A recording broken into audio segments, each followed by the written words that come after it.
Bueno, pues buenas tardes, bienvenidos a un nuevo webinar de los que organizamos conjuntamente con Luis Vilanova y tecnowebinars.com. Yo soy Daniel, estaré coordinando y moderando el webinar de hoy. Ya sabéis, hoy vamos a hablar nuevamente de la receta médica electrónica privada.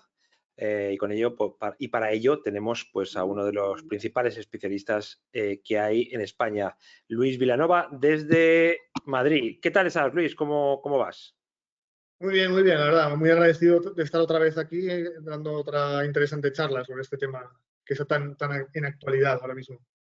Pues sí, pues mira, estamos viendo tu pantalla, Luis. Si te parece, haces tu presentación y posteriormente pasamos a un turno de preguntas. ¿De acuerdo?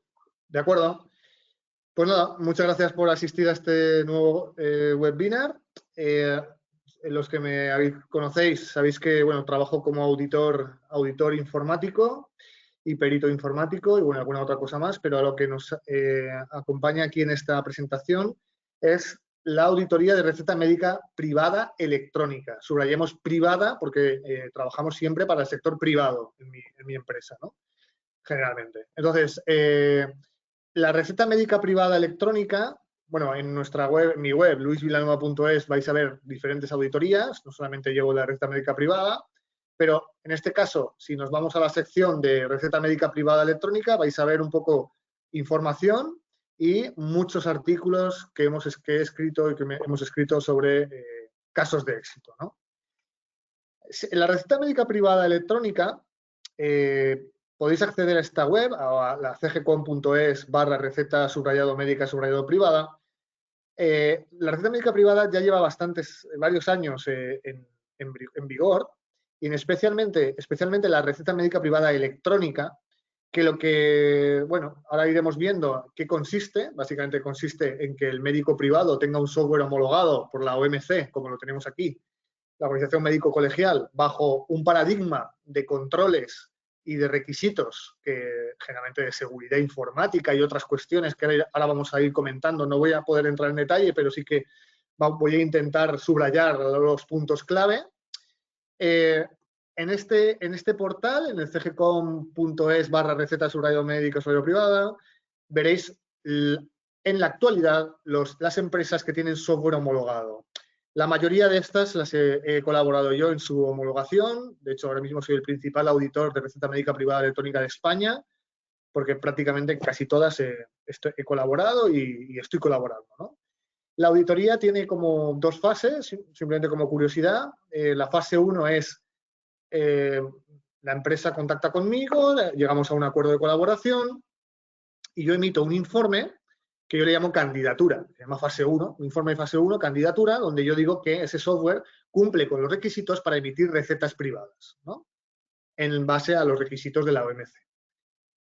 Después, la OMC nos dice que adelante, que sí, ok, que lo que yo le he expuesto y lo he defendido con documentación y evidencias es correcto. Pasamos a la fase 2. La fase 2 es más de profundidad, donde yo realizo lo que se llama informe de auditoría fase 2, donde profundizo y extraigo evidencias de detalle de cumplimiento de todos los requisitos, ¿vale? Por ejemplo, si hemos dicho que tenemos un sistema de backup y de retención de copias de seguridad, yo demuestro que efectivamente este es así y cómo es exactamente. Por poner un ejemplo, no, hay muchos más. Aquí vais a ver, en este portal, vais a ver diferentes documentos. Algunos documentos son explicando el proceso, que yo lo he resumido muy simplificado.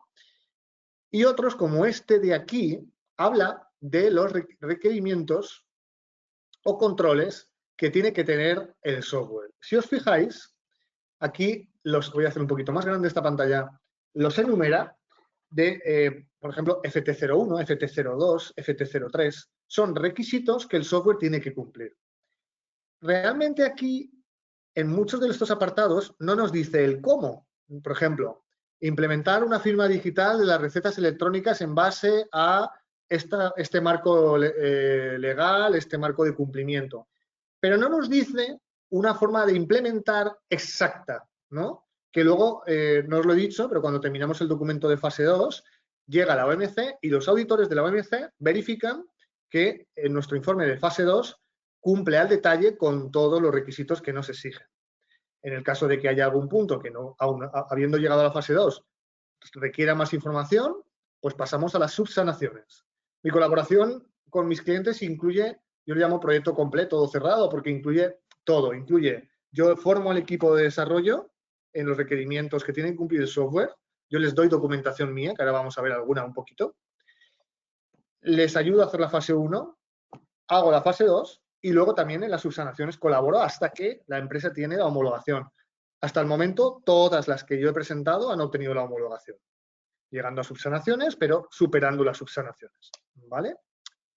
Muy bien, pues aquí tenemos una serie de controles que describe este documento. Pues, por ejemplo, el punto de control, que siempre lo comento, el PD02, ¿no? El PD02 es un punto de control que nos pide una medida de seguridad informática, generalmente hablando de confidencialidad, que van, lo tenéis en pantalla, desde controles de acceso físico, gestiones de soporte, bueno, medidas de seguridad, accesos lógicos, contraseñas, dificultad de contraseñas, rotación, encriptación de las contraseñas, políticas de acceso. Vais a ver aquí registro de acceso, log, trazabilidad, copias de seguridad, cómo se tiene. Un poco, tenemos que cumplir ese punto como uno de los otros, ¿no? O sea, lo he puesto como ejemplo porque suele ser muy técnico, muy informático y se entiende rápidamente, ¿no? Este es uno de los puntos. Otros puntos son la firma digital, otros puntos son cómo hace onboarding el médico, o sea, es decir, cómo damos de alta al médico en nuestra plataforma, cómo aseguramos que el médico es quien es, cómo damos acceso, generalmente con doble autenticación, la autenticación basada en 2FA, cómo hacemos el tratamiento especial de estupefacientes en las recetas, cómo emitimos la hoja de información al paciente, lo llamamos HIP,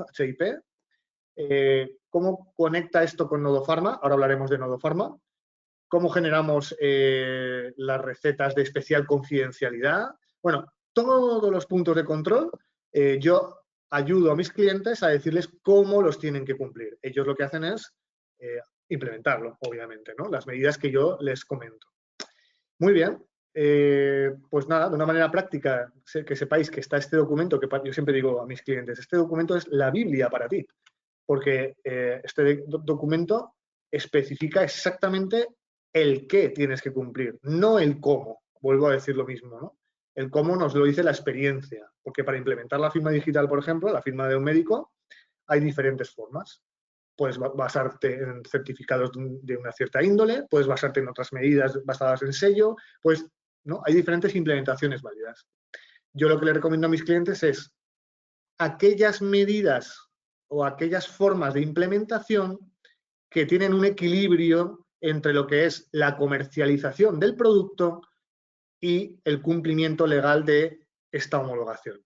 Por ejemplo, si obligáramos a todos nuestros médicos a firmar las recetas médicas electrónicas privadas basadas en el carnet de colegiado o en el DNI electrónico pinchado en un lector, este producto no sería comercializable, porque la mayoría de médicos privados no tienen un lector integrado en sus ordenadores o bien pasan por diferentes clínicas, bueno, un sinfín de dificultades.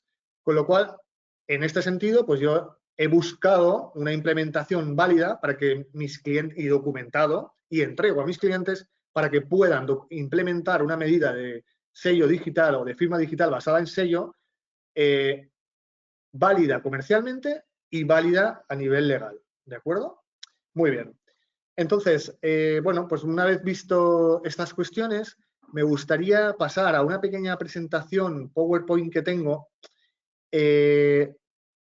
para explicaros la arquitectura de lo que se refiere a la receta médica privada a día de hoy. Básicamente, este diagrama que tenéis en pantalla, de hecho, este diagrama está en otros documentos que no os he enseñado, que podéis también encontrar aquí en cgcom.es, ¿no? Está basado en otros documentos que tienen este diagrama. Este diagrama, si os fijáis, a la parte derecha, en el extremo derecha, está el médico privado, insisto. Está el médico privado prescribiendo, utilizando un software que tiene un repositorio de recetas electrónicas. El médico privado, antes de poder entrar en el sistema a hacer receta médica electrónica, el sistema tiene que estar integrado con la habilitación del prescriptor a nivel de colegio de médicos, a nivel de podólogos y a nivel de estomatólogos, para realmente saber, si no en tiempo real, en un tiempo prudente, que este médico que está intentando entrar sigue habilitado, ¿vale? Yo ya le explico a mis clientes cómo lo tienen que hacer, se puede hacer en procesos batch diarios, etcétera, etcétera, por si el médico ya no está habilitado para ejercer. Después, una vez ha superado la prueba de que está realmente habilitado y ha superado el onboarding inicial, ahora hablaremos del onboarding inicial, y ha superado también la doble autenticación, pasamos a prescribir. La prescripción en estos repositorios se realiza, como ahora también os comentaré, y Nodo Pharma es una pieza que está en medio de la oficina de dispensación o farmacia y el médico prescriptor. Básicamente, aquí estamos hablando de que una integración bidireccional entre la farmacia y el médico. En Nodo Pharma les exige a mis clientes, es decir, a los desarrolladores de software de receta médica privada electrónica, que expongan una serie de servicios que Nodo Pharma consume. Por ejemplo, marcar cuando el paciente llega con su hoja de información al paciente y sus recetas a la farmacia, marcar que la farmacia ha dispensado una caja de uno de los tratamientos, por ejemplo. Esto pasa a través de Nodo Pharma y me marca en el sistema informático de receta médica privada electrónica de que está usando el médico una unidad de dispensación, por ejemplo, ¿no? Y al revés, el médico también puede, bueno, pues puede realmente prescribir y la farmacia puede mandar incluso mensajes de alguna manera al médico o operaciones, ¿no? Tipo anulación, sustitución de medicamento, bloqueo cautelar, bueno, una serie de operaciones, ¿vale? De manera que se unen ambos mundos, el médico privado y el mundo farmacéutico. Este diagrama es muy importante porque de alguna manera Nodo Pharma ha sido un avance en este sentido, ¿no? O sea, nos permite unir ambos mundos. En esta imagen que tenéis aquí, yo he querido describir en 5 grandes bloques lo que supone la receta médica privada electrónica para la empresa que se está homologando. La empresa que está homologando una solución informática para la prescripción privada electrónica tiene que cumplir con una serie de funcionalidades. La primera de ellas, o el bloque que de aquí denominamos onboarding, es cómo damos de alta a los médicos en nuestra plataforma. Pensemos varias cuestiones. Un médico puede ser médico privado puro, es decir, un médico que se da de alta en nuestra plataforma porque quiere utilizarla para su clínica privada, la suya, a lo mejor es, ¿de acuerdo? O sea, eso sería lo que llamamos médico privado puro. Otro médico puede ser que pertenece a una clínica donde hay otros médicos y es la clínica la que gestiona el alta de sus médicos, ¿vale? Obviamente el sistema de onboarding no es el mismo. Generalmente en la clínica privada es la clínica privada la que gestiona el alta de sus médicos y la que tiene un contrato con la empresa que desarrolla el software. El médico privado puro no, el médico privado puro tiene un contrato directo con nosotros o con la empresa de software en este caso. Luego además pensemos, el médico, si yo tengo la empresa de desarrollo de software, imaginémonos, no sé, en Granada, y el médico es de Vigo, obviamente no le vamos a obligar o tenemos que buscar alguna opción para que el médico no se tenga que desplazar desde Vigo hasta Granada para darse de alta en nuestra plataforma. Porque claro, para hacer el onboarding, la empresa de software, cuando es privado puro, es responsable de que ese médico, primero, es quien es, o sea, comprobación de identidad, está habilitado, sabemos que necesitamos su carnet de colegiado, pero además, si de estos procedimientos de alta del médico se realizan a distancia, online, no basta con que me haga una fotocopia del DNI y del carnet de colegiado. Hay que meter más medidas de seguridad para evitar la suplantación de identidad. ¿Vale? O sea, ¿cómo respondemos a la respuesta a la pregunta de quién es el que es la persona que es o robot que está intentando darse de alta en nuestro sistema? Pues aquí existen diferentes formas de implementarlo. En concreto, lo que yo he hecho para mis clientes es un documento que explica un modo de implementación válida del onboarding, lo que sería la identificación y la autenticación. Yo le explico a mis clientes una implementación válida que nos permite trabajar el alta online remota de sus clientes, que en este caso son médicos, válida para la OMC. Esto ha costado trabajo, ha costado tiempo, ha costado llegar a este tipo de implementación. Otras opciones es, no, pues se tiene que dar de alta con su DNI electrónico y con su carnet de colegiado electrónico, con sus lectores, etcétera, etcétera.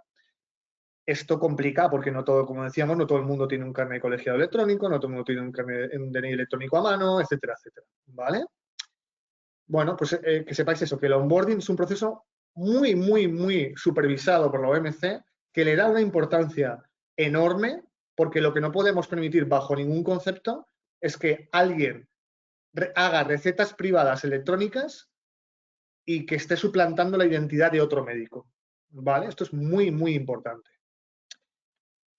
Si seguimos con la presentación, tenemos el bloque 2. Bueno, antes de pasar al bloque 2, en el tema del onboarding, pensar cuando estamos hablando de una clínica privada, pues por ejemplo con 50 médicos, o 10, ¿no? O 20. Es obvio que la empresa de software tiene que tener un contrato con esta empresa de clínica privada y además tiene que supervisar con unas cláusulas y unas ciertas cuestiones que el proceso de onboarding que está realizando la clínica está acorde con lo que nos pide la receta médica electrónica privada. Es decir, desde mi punto de vista, no basta con decir, pues yo firmo 2 cláusulas y que me pasen médicos la clínica. No, tendrás como software, como empresa de software, tienes la obligación mínimamente de preocuparte porque la clínica también tenga un proceso seguro, ¿de acuerdo? De alta de estos prescriptores. Imaginémonos si hubiera fraude de recetas. Justamente la receta médica electrónica privada, uno de los objetivos nace para intentar eliminar el fraude de recetas duplicadas, erróneas, falsificadas. Lo que no podemos permitir es que entre alguien que no sea médico, ¿vale? Bueno, una vez ya hemos controlado, probablemente habéis implementado o han implementado mis clientes el sistema de onboarding que yo les he explicado, pasamos al login. El login, obviamente, un poco hemos acordado que estamos en el nivel medio del esquema nacional de seguridad en muchos aspectos. Esto es discutible, pero bueno, vamos a dejarlo aquí. No podemos permitir que el login se realice sin un OTP, ¿no? O sea, sin un doble factor de autenticación, generalmente OTP. ¿Por qué? Porque lo que no podemos tampoco permitir es que a un médico le averigüen usuario y contraseña y esté entrando desde otro país remoto o desde el mismo país a prescribir. Otras opciones, está claro, está el DNI electrónico. El DNI electrónico del cual tiene el médico y eso es una prueba fiel de que realmente es él el que está entrando. Mis clientes tengo de todo. Tengo la mayoría todos implementan el doble factor de autenticación y solo algunos implementan otros métodos, ¿vale? Lo mismo, tiene que ser comercializable. Lo que no puedo es solo obligar a que se tenga que utilizar el DNI electrónico. No, porque no lo venderíamos el producto y, por tanto, no sería real no se realizaría el negocio y, por tanto, la receta médica electrónica privada moriría por inviable a nivel de usabilidad, ¿no? Que sería el término que teníamos que utilizar, usabilidad. Tiene que ser usable. Si no es usable, pues no tendría sentido nada, ¿no? Vale. Una vez el médico ha entrado en el sistema, pues, bueno, tendrá que decir en qué centro está prescrito, porque puede ser que trabaje en diferentes centros médicos. Sabemos que la hoja de información al paciente viene reflejado el centro médico donde se está haciendo la prescripción. Tendrá que tener información suya de colegiado, etcétera, etcétera. De hecho, ya os enseño esto. Otro de los documentos que yo entrego a mis clientes es cómo se tiene que implementar la HIP o hoja de información al paciente. Aquí les explico, basado en el Real Decreto 1718/2010, cómo tenemos que incluir datos del paciente, datos del medicamento, etcétera, etcétera, etcétera. De manera que ellos solo tienen que seguir este documento e implementarlo. Este documento es muy importante porque aquí realmente, si os fijáis, hay una serie de códigos de barras. Con estos códigos de barras, la farmacia es capaz de leerlo, integrar con NodoPharma, y NodoPharma sabe que esta receta es del software tal. Por ejemplo, voy a dispensar una unidad de esta receta, automáticamente se comunica a NodoPharma y NodoPharma sabe que esa receta es del software X y le dice, se ha dispensado una unidad de esta receta, ¿vale? Bueno, pues eso todos los documentos que yo tengo trabajados y que entrego para mis clientes, ¿no? Para que un poco facilitarles la implementación, básicamente. Entonces, una vez ya ha entrado el médico y además sus datos de prescripción son correctos, adecuados, etcétera, etcétera, pasamos a recibir a nuestro, vamos a decirle, a nuestro primer paciente, ¿no? Llega el paciente, lo tengo que dar de alta o buscarlo, lo mismo, podemos buscarlo por DNI electrónico del paciente, no sería real esto, no sería usable, no sería comercializable, o bien utilizamos otra metodología para buscar al paciente. También tenemos que tener en cuenta temas de tutores, un padre y sus niños, ¿no? Por ejemplo, sería un caso de tutores, ¿no? Muy bien, una vez he localizado al paciente, el paciente, obviamente, alrededor del paciente se construye una serie de información, se construye todas sus recetas, todas sus dispensaciones, alergias, etcétera, etcétera. Paso a hacer el gran bloque de la parte inferior, que sería la parte de receta, ¿no? Cuando yo voy a hacer una receta puedo meter más de un medicamento si lo considero, tengo que meter un plan terapéutico, tengo que tener medidas de control de alta confidencialidad, tengo que tener mucho cuidado con la gestión de estupefacientes. Los estupefacientes es un punto de control específico de la homologación que nos obliga a unas medidas de seguridad más elevadas. Tengo que tener control de unidades dispensadas, lo dicho, de periodicidad, de alergias, información al paciente, información para la farmacia, ¿de acuerdo? Luego también, aunque en este bloque no está, para pasar NodoPharma, es decir, para integrarnos con NodoPharma, el software, sí que lo he comentado por encima, tienen que implementar con NodoPharma una serie de endpoints y NodoPharma valida que esos endpoints están desarrollados adecuadamente. Estos endpoints permiten lo que decíamos, por ejemplo, consultar recetas. Desde la farmacia yo puedo consultar las recetas, puedo dispensar, una serie de operaciones que desde la farmacia se pueden hacer, ¿no? Y NodoPharma al final valida que hemos superado todos los tests y conseguimos finalmente la homologación con NodoPharma, que es una de las partes de la homologación con la OMC, ¿vale? Después, aquí está el gran bloque, digo el gran bloque, hasta le podríamos cambiar, si queréis, el color, por la importancia que él tiene, ¿no? La firma de recetas.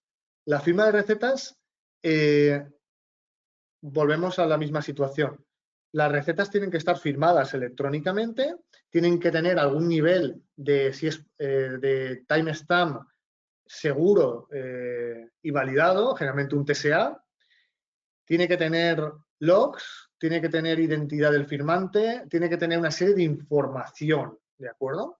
Entonces, cuando leemos los requisitos, recordar que veníamos de esta página web, ¿no? Cuando leemos estos requisitos y vemos la parte de receta médica electrónica, habla de firma de DNI electrónico o certificado, etcétera, etcétera. Pero claro, el médico, volvemos a lo mismo, tiene que ser usable, tiene que ser comercializable. Y el médico muchas veces no tiene su DNI electrónico o su certificado electrónico.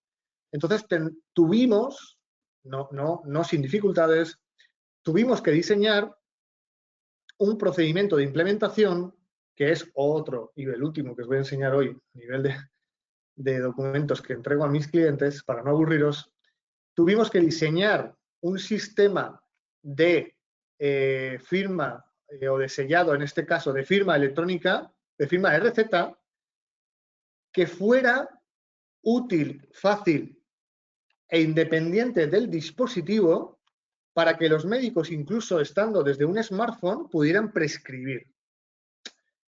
Esto no fue fácil, pero está descrito en este documento. Bueno, se basa en un sello electrónico, se basa en un TSA, y esto permite absolutamente, y está validado por la OMC y diferentes clientes que he homologado lo implementan, y solo implementan este método de firma, permiten a los médicos pues, poder firmar electrónicamente desde cualquier lugar del mundo, sin tener lectores, sin tener DNIs electrónicos, sin tener certificados propios, ¿vale?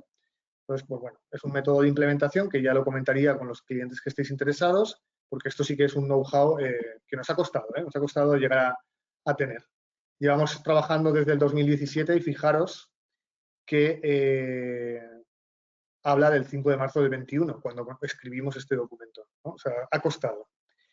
Vale, entonces, esa firma electrónica de estas recetas privadas lo que nos asegura son muchas cosas. Nos asegura la integridad de la receta electrónica, nos asegura la cadena de custodia de la receta, la inalterabilidad en el tiempo, la identidad del firmante, nos asegura muchas cosas, ¿de acuerdo?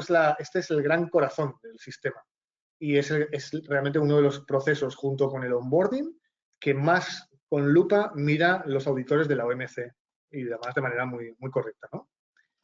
Luego también, cuando una vez ya he firmado la receta, puedo o debo enviar la hoja de información al paciente, el HIP, generalmente por email, ¿no? Para que al paciente le llegue al smartphone y tenga toda la relación de sus tratamientos activos, ¿vale? Pues aquí he querido describir a grandes rasgos, incluida la habilitación del colegiado, los sistemas de habilitación del colegiado, incluido Nuevo Fármaco, y esto sería la totalidad, digamos, del alcance de la homologación, ¿no? Realmente es bastante fácil, porque si, por resumir, si tienes un sistema de creación, vamos a llamarle así, de creación de médicos seguro, en base a lo que yo os diría, tienes un sistema de login basado en 2FA, tienes la capacidad de meter la información del prescriptor, que eso es gestión pura, tablas puras, planas, entre comillas. Te llamas a los servicios de habilitación periódicamente para saber que está dado de alta. Gestiona a sus pacientes.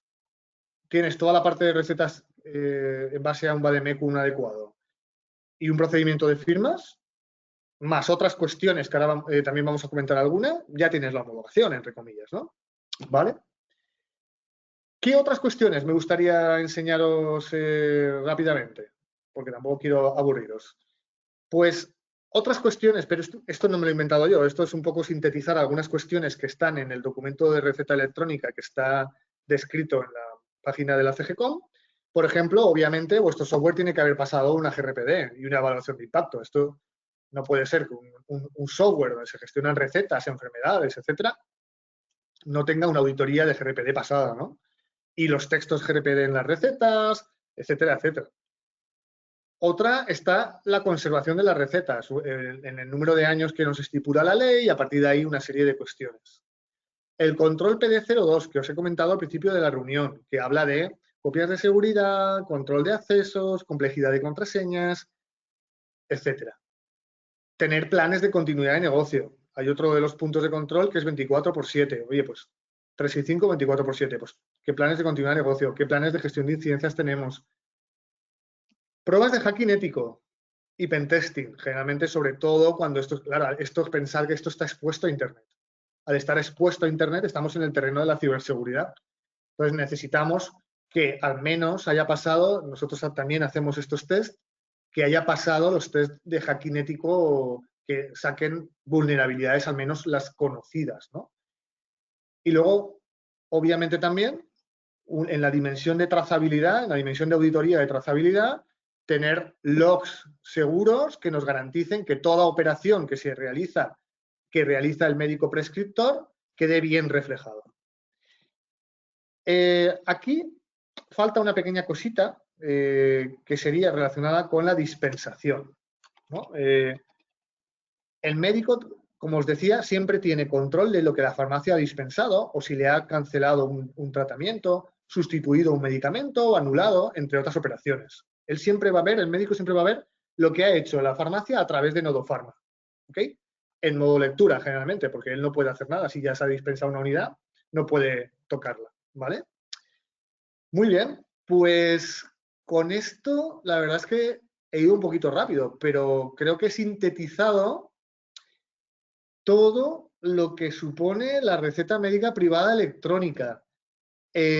Como decía, y por resumir, todo software que haga recetas médicas privadas electrónicas tiene que cumplir con el Real Decreto 17 y 18/2010 respecto de receta médica privada electrónica. Aquí hay un listado de las soluciones homologadas. Yo ya, como os decía, he trabajado en la mayoría y en estas también. Entonces, simplemente si tenéis alguna duda, es cuestión de que me preguntéis. Tenéis en mi web muchos artículos explicando ciertas características sobre, por ejemplo, 5 escenarios donde la telemedicina resulta insegura, relacionado con la receta privada electrónica. Receta médica electrónica y bueno, qué pasó después del COVID, porque el COVID aceleró todo el proceso, ya lo sabéis, ¿no? Hoja de información al paciente. Bueno, vais a encontrar un montón de artículos. Yo pertenezco a Barcelona Health Hub a nivel de ponencias. Bueno, vais a encontrar muchas cosas. Pero sobre todo, pues yo quedo totalmente a vuestra disposición. Básicamente, ¿cómo funcionamos? El cliente nos contacta, nos dice, mira, tenemos clientes que no tienen nada desarrollado. Ahora hemos empezado con uno que no tiene nada, desde cero. Otros sí que tienen, pero quieren adaptarlo a la homologación. Y yo siempre digo, como he dicho, yo les acompaño desde el inicio hasta el final, hasta que ya tienen la homologación, ¿vale? Pues nada, muy agradecido por este tiempo y hemos hecho una ponencia express, pero muy sintetizada, ¿no? Todo lo que creo que el cliente necesita. Cualquier duda me lo podéis consultar ahora. Muchas gracias. Muy bien, pues muchas gracias, Luis. Y bueno, aprovechar ahora que tenemos aquí a Luis a mano.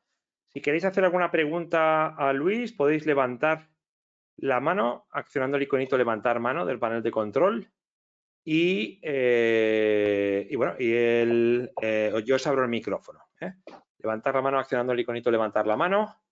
Aprovechar que tenemos aquí a Luis con nosotros. También podéis plantear las cuestiones por el chat. Vamos a ver. Luis, ¿con qué tipo de empresas sueles trabajar? ¿Qué son?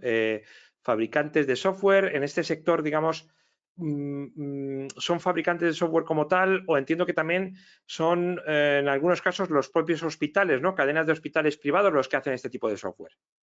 Correcto. La mayoría de las homologaciones que he hecho son empresas de desarrollo software, pero la verdad es que de diferentes nacionalidades. Algunas son españolas, pero también tengo otras que entran, o sea, que están en Sudamérica y que están entrando en España. Y luego hospitales, efectivamente, e incluso alguna aseguradora. Tengo pendiente incluso iniciar un proyecto con un laboratorio farmacéutico que quería, bueno, pues tener su propio software para ofrecer a los médicos que más prescriben, ¿no? Es un laboratorio farmacéutico muy top. Entonces, ha pensado desarrollar su propia solución. Es variado, pero es verdad que la mayoría son empresas de desarrollo software que o bien ya tenían, por ejemplo, ya tenían un producto que aún no hacía receta, pero que sí que utilizaban los médicos para otras cuestiones, pues a lo mejor telemedicina o asistencia remota o consultas, ¿no? Que no quiero decir nombres. Pero sí que ahora han dicho, oye, pues ya que tenemos desarrollado todo esto y, por ejemplo, tenemos, no sé, por poner un número, tenemos 1.500 médicos que utilizan nuestra plataforma, pues vamos a darle lo que les faltaba, que es la receta electrónica privada, ¿no? Eso sería un poco los tipos de cliente que manejamos y los tipos de empresa que se homologan. Muy bien, pues no veo ninguna mano levantada por aquí, así que muchísimas gracias, Luis, por tu tiempo y hasta la próxima. Venga, muchas gracias. Chao, hasta luego. Un saludo, hasta ahora.